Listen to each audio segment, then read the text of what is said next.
કેના રામજીના આશીર્વાદ એના મોઢામાંથી નીકળી ગયું વચન. એ દંપતીને ત્યાં પુત્ર થયો અને આનંદ આનંદ લીલા લહેર શેઠને બહુ ઉત્સવ મનાવ્યો, ખૂબ વહેંચ્યું, ખૂબ દાન કર્યું.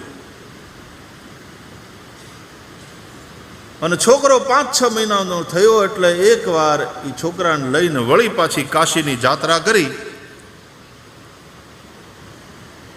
કેના રામજીના ચરણમાં છોકરો મૂક્યો. મહારાજ, આપના આશીર્વાદથી થયેલો આ પ્રસાદ રૂપ આ પુત્ર, આશીર્વાદ આપો.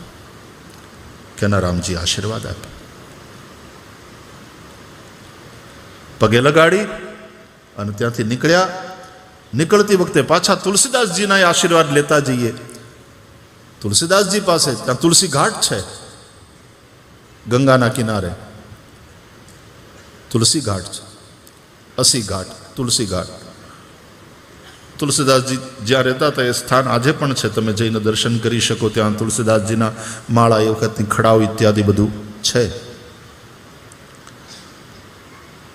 તુલસીદાસજીને પ્રણામ કર્યા જઈને અને છોકરો એના ચરણમાં મૂક્યો કે ગોસ્વામીજી આશીર્વાદ આપો. આ કોણ? તો કે અમારો દીકરો. હે?